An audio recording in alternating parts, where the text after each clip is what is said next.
عمر بن عبدالعزیز نے پھر دیواروں کو کعبہ کے سیاہ پتھروں سے ملتے جلتے پتھروں سے تعمیر کیا۔ یہ دیواریں تقریباً 6.5 میٹر اونچی تھیں اور ان میں کوئی کھڑکیاں یا دروازے نہیں تھے، اس لیے قبریں ناقابل رسائی ہو گئیں۔ مزید برآں، اندرونی دیوار کے گرد ایک پینٹاگونل ڈھانچہ بنایا گیا تھا۔ اس دیوار کو اس عجیب و غریب انداز میں تعمیر کرنے کی وجہ یہ تھی کہ وہ لوگوں کو یہ سوچنے سے روکنا چاہتے تھے کہ مقدس حجرہ، جو شاید اب کعبہ سے مشابہت رکھتا ہے، مدینہ میں ایک اور کعبہ ہے۔ عبداللہ بن محمد بن عقیل ابن ابی طالب اس دیوار کے گرنے کا احوال بیان کرتا ہے۔ میں رات کے آخری حصے میں مسجد نبوی میں آتا تھا، جہاں میں رسول اللہ صلی اللہ علیہ وسلم کو سلام کرتا اور فجر کی نماز تک مسجد میں رہتا۔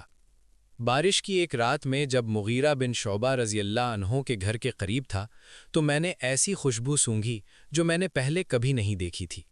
میں مسجد میں داخل ہوا اور رسول اللہ صلی اللہ علیہ وسلم کو سلام کیا، اس سے پہلے کہ یہ دیکھ کر حیران رہ گیا کہ حجرے کی ایک دیوار گر گئی تھی۔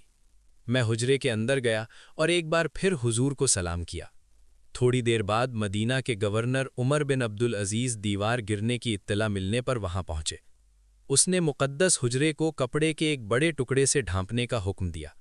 صبح ایک بلڈر کو بلایا گیا اور اسے کہا گیا کہ وہ حجرے کے اندر چلے جائیں۔ بلڈر نے ایک اور شخص کو اپنے ساتھ لانے کی درخواست کی۔ عمر بن عبدالعزیز اور قاسم بن محمد ابن ابو بکر نے رضاکارانہ طور پر کام کیا۔ سالم ابن عبداللہ ابن عمر نے بھی رضاکارانہ خدمات سر انجام دی۔ عمر نے کہا، ہمیں ان قبروں کے مکینوں کو ہجوم کر کے پریشان نہیں کرنا چاہیے۔ پھر عمر رضی اللہ عنہ نے اپنے آزاد کردہ غلام معظم کو اکیلے کمرے میں داخل ہونے کی ہدایت دی۔ معظم نے کہا، پہلی قبر باقی دو قبروں سے اونچائی میں قدرے کم ہے۔ تزئین و آرائش کی تکمیل کے بعد عمر نے معظم کو حجرے مقدسہ کی صفائی کے لیے دوبارہ اندر جانے کی ہدایت دی۔ معظم دوبارہ اندر گیا اور تزئین و آرائش مکمل ہونے کے بعد صفائی کی۔ بعد میں عمر نے تبصرہ کیا، کاش میں معظم کے بجائے صفائی کرتا، یہ صفائی میرے لیے میرے تمام دنیاوی اثاثوں سے بہتر ہوتی۔ عمر بن عبدالعزیز اول، جو اس وقت مدینہ کے گورنر تھے، جو خلیفہ بنے تھے، نے خود حجرت کے انہدام میں حصہ لیا۔ عائشہ جے کا گھر گرایا گیا تو 3 قبریں نمودار ہوئیں۔ فتح الباری میں راجہ بن حائوہ اول روایت کرتے ہیں، الولید بن عبد الملک نے عمر بن عبدالعزیز کو لکھا کہ وہ رسول اللہ صلی اللہ علیہ وسلم کی ازواج مطہرات کے کمرے خرید لیں تاکہ اس جگہ کو مسجد کی حدود میں شامل کیا جائے۔ حجروں کی دیواریں ہٹائی گئیں تو یہ قبریں نظر آنے لگیں۔ قبروں پر ریتلی مٹی کچھ حد تک اتر چکی تھی۔ عمر بن عبدالعزیز نے مسجد نبوی کی توسیع کے دوران عائشہ کے حجرے کی دیواروں کو دوبارہ تعمیر کیا۔ ان قبروں کو ابو بکر الجری اول نے زمین کی سطح سے 4 انچ اوپر کے طور پر بھی بیان کیا ہے۔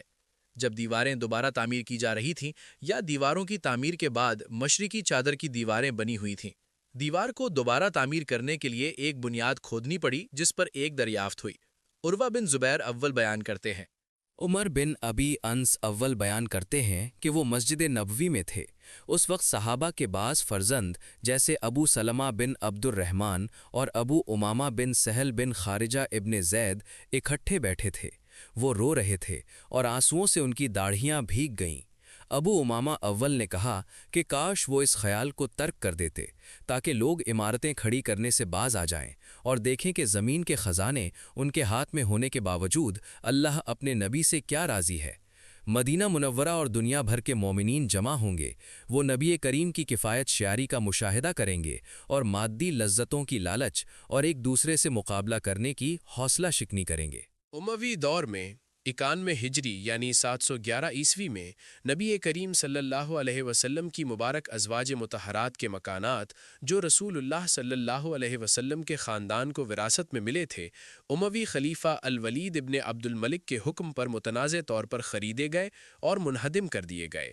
اس وقت تک مدینہ میں کوئی زندہ صحابی نہیں تھے اور یہ مکانات خالی تھے، تاہم رسول اللہ صلی اللہ علیہ وسلم کے نواسے علی ابن حسین زین العابدین اول باقاعدگی سے گھر میں بیٹھتے اور کبھی گھر سے مسجد نبوی میں اجتماعات سے گفتگو کرتے۔